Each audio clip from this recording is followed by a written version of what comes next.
یہ کہانی صرف توپوں کی نہیں، یہ کہانی ہے زمین کی، نظریے کی، حق اور دعوے کی۔ یہ کہانی ہے عربوں اور یہودیوں کے درمیان ایک ایسے تنازع کی جو نسلوں پر محیط ہے، ایک ایسا تصادم جو میدان جنگ سے اقوام متحدہ کے ایوانوں تک پھیل گیا۔ آج ہم تاریخ کے دھندلکوں میں جھانکیں گے جہاں ہر جنگ ایک نئی داستان رقم کرتی ہے، ہر معرکہ ایک نیا زخم چھوڑ جاتا ہے۔ یہ ہے داستان عرب اسرائیل جنگوں کی، 1948 کی پہلی لڑائی سے لے کر موجودہ غزہ کی فضاؤں تک۔ ہر باب میں چھپی ہے ایک صدی کی چیخ، ایک نسل کا نوحہ۔ 29 نومبر 1947 اقوام متحدہ کی جنرل اسمبلی میں فلسطین کو عرب اور یہودی ریاستوں میں تقسیم کرنے کی قرارداد منظور ہوئی۔ یہ قرارداد، جسے یہودیوں نے اپنی نجات سمجھا، عربوں کے لیے تباہی کی تمہید تھی۔ فلسطین کی زمین جو صدیوں سے عربوں کے زیر سایہ تھی، اب کاغذ پر دو حصوں میں کٹ چکی تھی۔ 14 مئی 1948 کو جیسے ہی برطانوی افواج نے فلسطین سے انخلا کیا، ڈیوڈ بن گوریون نے ریاست اسرائیل کے قیام کا اعلان کر دیا۔ اگلی صبح عرب دنیا نے اس اعلان کو جنگ کا اعلان سمجھا۔ مصر، اردن، شام، لبنان اور عراق سب کے سب اس نئے وجود کو مٹانے میدان میں اتر آئے۔ یروشلم کا محاصرہ، حفا کی لڑائیاں، النقب کا محاذ، پورے فلسطین میں آگ اور بارود کا راج تھا۔ لیکن بہتر تنظیم، عالمی ہمدردی اور جنگی مہارت کے باعث اسرائیل نے اپنے قیام کا دفاع کیا، بلکہ مزید زمینیں حاصل کر لیں۔ تقریباً 7 لاکھ فلسطینی بے گھر ہو کر اردن، لبنان، شام اور غزہ کی طرف نکلے۔ اس ہجرت کو عرب دنیا نکبہ یعنی تباہی کہتی ہے۔ یہ ہجرت صرف جسموں کی نہیں تھی، یہ شناخت، تاریخ اور امید کی ہجرت تھی۔ اس جنگ میں اسرائیل نے 6000 کے قریب افراد کھوئے، جبکہ عرب افواج کا نقصان اس سے 2 گنا تھا۔ لیکن سب سے بڑا نقصان فلسطین وجود کا بکھر جانا تھا۔ دوسری جنگ عظیم کے بعد دنیا 2 عالمی طاقتوں، امریکہ اور سوویت یونین میں تقسیم ہو چکی تھی، اور پرانے نو آبادیاتی طاقتیں، خاص طور پر برطانیہ اور فرانس، اب عالمی سیاست میں پیچھے ہٹنے لگیں۔ ان کا اثر و رسوخ ختم ہو رہا تھا، اور خاص طور پر مشرق وسطیٰ میں ان کے مفادات کو خطرہ لاحق تھا۔ 1952 میں مصر میں فری آفیسرز موومنٹ کے تحت ایک انقلاب آیا جس نے بادشاہ فاروق کو معزول کر دیا۔ اس انقلاب کی قیادت جمال عبد الناصر نے کی، جو بعد میں مصر کے صدر بنے۔ ناصر عرب قوم پرستی، سامراج دشمنی اور فلسطین کاز کے زبردست حامی تھے۔ ناصر نے برطانیہ سے نہر سوئز کو واپس لینے کی کوشش کی، جو اس وقت سوئز کینال کمپنی کے ذریعے برطانوی فرانسیسی کنٹرول میں تھی، حالانکہ یہ نہر مصر کی سرزمین پر تھی۔ 26 جولائی 1956 کو ناصر نے نہر سوئز پر حملہ کر دیا۔ برطانیہ اور فرانس کے مفادات کو دھچکا لگا، کیونکہ یہ نہر یورپ کو ایشیا سے جوڑتی تھی اور ان کی توانائی اور تجارت کا مرکز تھی۔ ناصر نے ساتھ ہی اسرائیل کے خلاف سخت بیانات دیے اور فلسطینی مجاہدین کی حمایت شروع کی۔ اسرائیل نے اپنی سلامتی کے لیے خطرہ محسوس کیا۔ جنگ کی تیاری اور خفیہ منصوبہ بندی۔ فرانس، برطانیہ اور اسرائیل نے ایک خفیہ معاہدہ کیا جسے سیورز پروٹوکول کہا جاتا ہے۔ اسرائیل سینائی پر حملہ کرے گا اور نہر سوئز کے قریب پہنچے گا۔ برطانیہ اور فرانس ثالثی کے بہانے مصر کو الٹیمیٹم دیں گے۔ اگر مصر انکار کرے گا تو وہ حملہ کر کے نہر پر قبضہ کریں گے۔ ان کا مقصد ناصر کو ہٹانا، نہر پر دوبارہ کنٹرول حاصل کرنا اور اسرائیل کے دفاع کو مضبوط کرنا تھا۔ اسرائیلی افواج نے اچانک سینائی پر حملہ کر دیا اور نہر سوئز کی جانب پیش قدمی شروع کی۔ مصر کی فوجیں غیر تیار تھیں اور سینائی سے پیچھے ہٹنے لگیں۔ اسرائیل نے شرم الشیخ پر قبضہ کیا، جو خلیج عقبہ کے دہانے پر تھا، تاکہ اپنی بحری تجارت کو آزاد کر سکے۔ برطانیہ اور فرانس نے مصر کو الٹیمیٹم دیا، جو مسترد ہوا۔ دونوں ممالک نے ہوائی حملے شروع کر دیے اور نہر کے کنارے قبضہ کرنے کی کوشش کی۔ امریکی صدر آئزن ہاور نے اس حملے کی سخت مخالفت کی۔ امریکہ نے اقوام متحدہ میں قرارداد پیش کی، برطانیہ اور فرانس پر اقتصادی دباؤ ڈالا اور یہاں تک کہ برطانیہ کے مالیاتی نظام پر بھی اثر انداز ہوا۔ سوویت یونین نے اسرائیل، برطانیہ اور فرانس کو راکٹ حملوں کی دھمکی دی۔ وہ ناصر کے حامی بن کر عرب دنیا میں اپنی جگہ مضبوط کر رہے تھے۔ شدید عالمی دباؤ پر جنگ صرف 9 دن میں ختم ہو گئی۔ اقوام متحدہ نے امن افواج UNEF مصر میں تعینات کی۔ اسرائیل کو سینائی سے پیچھے ہٹنا پڑا۔ برطانیہ اور فرانس بھی نکل گئے۔ مصر کو فوجی لحاظ سے نقصان ہوا۔ سینائی میں بہت سے فوجی مارے گئے اور اسلحہ تباہ ہوا۔ نہر سوئز پر مصری کنٹرول مکمل ہو گیا، جو ایک بڑی کامیابی تھی۔ اسرائیل نے سینائی میں فوجی کامیابیاں حاصل کی اور خلیج عقبہ کی بندش ختم کروائی۔ 1967 کی 6 روزہ جنگ میں اسرائیل نے مصر سے سینائی، جزیرہ نما شام سے گولان کی پہاڑیاں اور اردن سے مشرقی یروشلم اور مغربی کنارے پر قبضہ کر لیا تھا۔ اس جنگ میں عرب دنیا کو بدترین شکست ہوئی۔ تقریباً 20,000 عرب فوجی ہلاک ہوئے، جبکہ اسرائیل کے صرف 1,000 فوجی مارے گئے۔ اس جنگ کے بعد عرب دنیا، خاص طور پر مصر اور شام کے عوام نے اپنے قائدین پر سخت تنقید کی۔ صدر جمال عبد الناصر نے شکست کی ذمہ داری قبول کی اور 1970 میں ان کا انتقال ہو گیا۔ ان کے بعد انور السادات مصر کے صدر بنے۔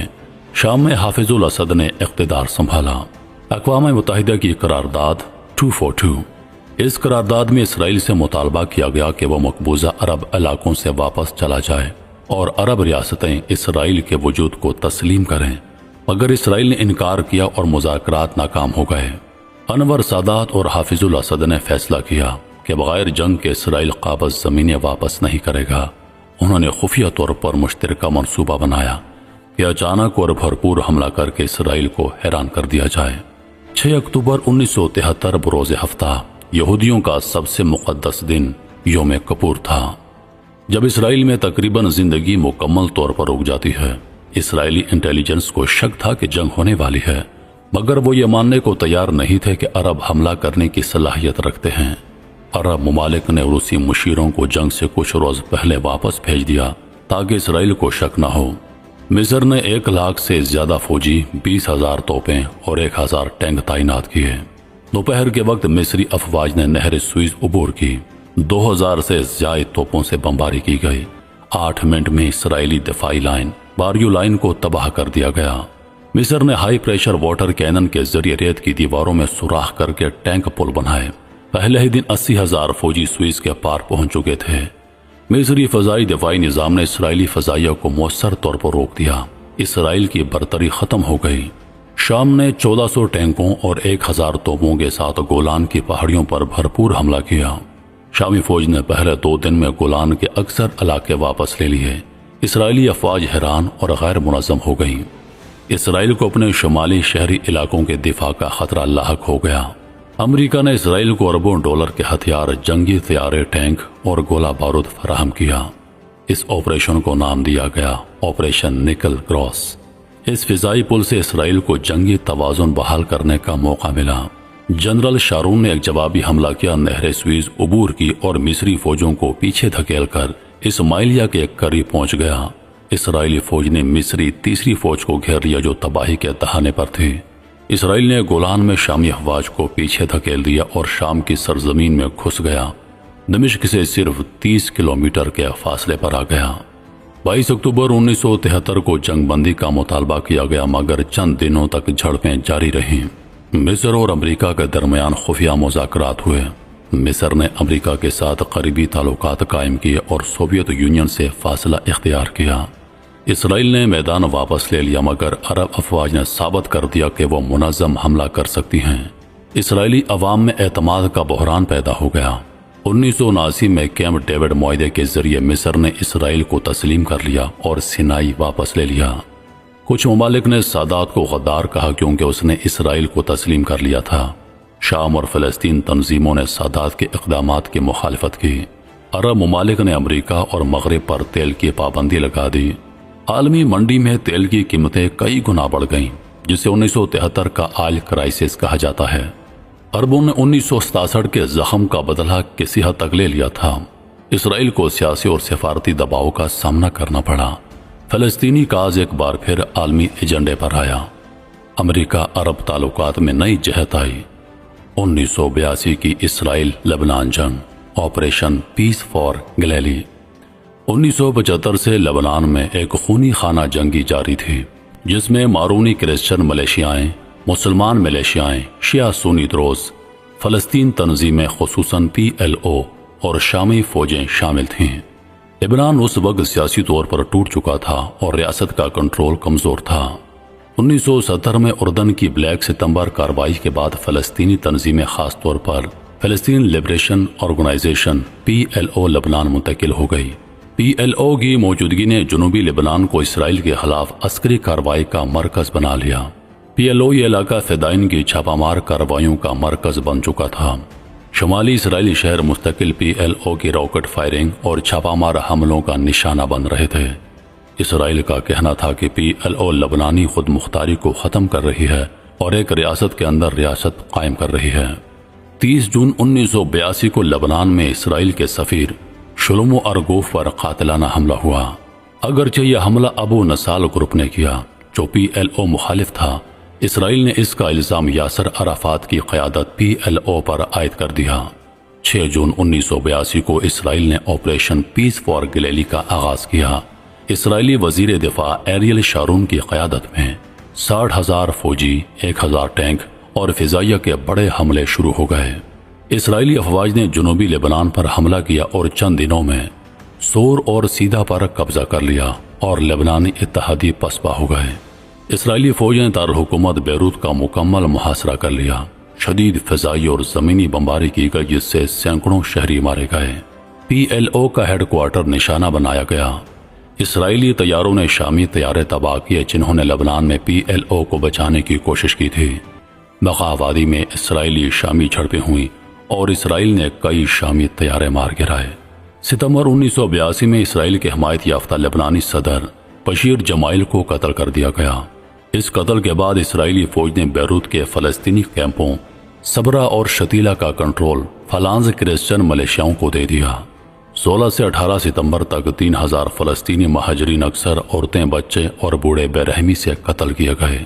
یہ قتل عام فلانز فورسز نے کیا، مگر اسرائیلی فوج نے نہ صرف راستہ دیا بلکہ ارد گرد نگرانی بھی کرتی رہی۔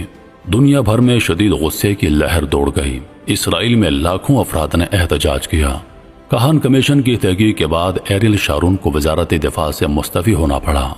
ایک امریکی ثالثی معاہدے کے تحت PLO کو بیروت سے تیونس منتقل کر دیا گیا۔ یاسر عرفات اور اس کے جنگجو بحری جہازوں کے ذریعے لبنان چھوڑ گئے۔ اسرائیل نے لبنان کے جنوب میں 25 کلومیٹر تک کا علاقہ سیکیورٹی زون کے طور پر رکھا، جہاں اس نے لبنانی جنوبی آرمی SLA کو کھڑا کر دیا۔ شام نے لبنان کے مشرقی اور شمالی علاقوں میں موجودگی قائم رکھی۔ شام اور اسرائیل کا لبنان میں غیر رسمی اثر و رسوخ جاری رہا۔ اس جنگ میں اسرائیل کے 650 فوجی مارے گئے، 1,000 زخمی ہوئے، جبکہ لبنان کے 10,000 شہری مارے گئے اور شام کے تقریباً 1,000 فوجی فضائیہ ٹینکوں کا بھاری نقصان۔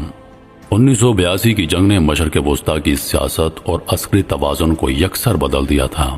فلسطینی تحریک کو ایک بڑا دھچکا پہنچا، لیکن اس نے جدوجہد کا رخ بدلا۔ اسرائیل نے بظاہر عسکری کامیابی حاصل کی، لیکن عالمی سطح پر ساکھ کھوئی۔ لبنان مکمل طور پر میدان جنگ بن گیا، جہاں بیرونی قوتیں اپنی لڑائیاں لڑتی رہیں۔ اس جنگ کی کھوج سے حزب اللہ جیسی مزاحمتی تنظیم نے جنم لیا، جو آنے والی دہائیوں میں اسرائیل کے لیے سب سے بڑا خطرہ بن گئی۔ تو یہ تھی عرب اسرائیل کی وہ جنگیں جنہوں نے تاریخ کا دھارا بدلا۔ ہم امید کرتے ہیں کہ ویڈیو آپ دوستوں کو پسند آئی ہوگی۔ مزید ایسی ویڈیوز دیکھنے کے لیے ہمارے چینل کو سبسکرائب کر دیں اور ساتھ میں موجود گھنٹی کے بٹن کو ضرور دبا دیں تاکہ ہماری ہر نئی آنے والی ویڈیو سب سے پہلے آپ تک پہنچے۔